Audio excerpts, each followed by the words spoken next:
ಜೊಯ್ಡಾ ತಾಲೂಕಿನ ನಂದಿಗದ್ದೆಯ ರಂಗಮಂದಿರದ ಮುಂಭಾಗದಲ್ಲಿ ಆನಂದ ಫರ್ನಾಂಡಿಸ್ ಹಾಗೂ ಗೆಳೆಯರ ಬಳಗದ ವತಿಯಿಂದ ಗಣರಾಜ್ಯೋತ್ಸವದ ಅಂಗವಾಗಿ ಆಲೆಮನೆ ಉತ್ಸವ ಅದ್ದೂರಿಯಾಗಿ ನಡೆಯಿತು. ಆಲೆಮನೆ ಉತ್ಸವವನ್ನು ಹಿರಿಯ ಪತ್ರಕರ್ತರಾದ ಅನಂತ ದೇಸಾಯಿ ಉದ್ಘಾಟಿಸಿ ಮಾತನಾಡಿದರು. ಹಿಂದಿನ ಕಾಲದಲ್ಲಿ ಆಲೆಮನೆ ಹಬ್ಬ ಹಳ್ಳಿಗಾಡಿನ ಪ್ರತಿ ಮನೆಯಲ್ಲಿಯೂ ನಡೆಯುತ್ತಿತ್ತು. ಈಗಿನ ಮಕ್ಕಳಿಗೆ ಆಲೆಮನೆ ಎಂದರೆ ಏನೆಂದು ಗೊತ್ತಿಲ್ಲ. ಆನಂದ್ ಮತ್ತು ಅವರ ಗೆಳೆಯರ ಬಳಗ ಕಬ್ಬಿನ ಹಾಲನ್ನು ಉಚಿತವಾಗಿ ನೀಡುವುದರ ಮೂಲಕ ಈ ಭಾಗದಲ್ಲಿ ಹಬ್ಬದ ವಾತಾವರಣ ನಿರ್ಮಾಣ ಮಾಡಿದೆ ಎಂದರು. ಕಾರ್ಯಕ್ರಮದ ಅಧ್ಯಕ್ಷತೆ ವಹಿಸಿದ್ದ ನಂದಿಗದ್ದೆ ಗ್ರಾಮ ಪಂಚಾಯತ್ ಅಧ್ಯಕ್ಷ ಅರುಣ್ ದೇಸಾಯಿ ಮಾತನಾಡಿ, ಕಬ್ಬಿನ ಹಾಲು ಆರೋಗ್ಯಕ್ಕೆ ಉತ್ತಮ.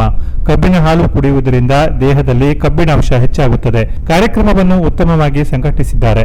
ಊರಿನ ಜನರ ಸಹಕಾರದೊಂದಿಗೆ ಕಾರ್ಯಕ್ರಮ ಮಾಡುತ್ತಿರುವುದು ಒಳ್ಳೆಯ ಬೆಳವಣಿಗೆ. ಇಂತಹ ಕಾರ್ಯಕ್ರಮಗಳಿಗೆ ನಮ್ಮ ಸಹಕಾರ ಎಂದಿಗೂ ಇದೆ ಎಂದರು.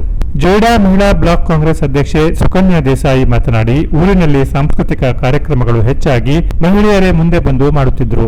ಇಲ್ಲಿನ ಯುವಕರೆಲ್ಲರೂ ಸೇರಿ ಕಬ್ಬಿನ ಹಾಲಿನ ಹಬ್ಬವನ್ನು ಮಾಡಿ ಸಾಂಸ್ಕೃತಿಕ ಚಟುವಟಿಕೆ ಮಾಡಿರುವುದು ಸಂತಸ ತಂದಿದೆ ಎಂದರು. ನಂತರ ಶಾಲಾ ಮಕ್ಕಳಿಂದ ಮತ್ತು ಮಹಿಳೆಯರಿಂದ ನೃತ್ಯ ವಿಜಯ ದಾಂಡೇಲಿ ತಂಡದಿಂದ ಸಂಗೀತ ರಸಮಂಜರಿ ಕಾರ್ಯಕ್ರಮ ನಡೆಯಿತು. ಈ ಸಂದರ್ಭದಲ್ಲಿ ನಂದಿಗದ್ದ ಸಹಕಾರಿ ಸಂಘದ ಸದಸ್ಯೆ ರೇಖಾ ಉಪಾಧ್ಯ, ಆಲೆಮನೆ ಉತ್ಸವ ಸಂಘಟಕರಾದ ಆನಂದ್ ಫರ್ನಾಂಡಿಸ್, ನಿಖಿಲ್ ಮಡಿವಾಳ್, ಶಿಕ್ಷಕರಾದ ನವೀನ್ ಶೇಟ್, ಹನುಮಂತ ಇದ್ದರು.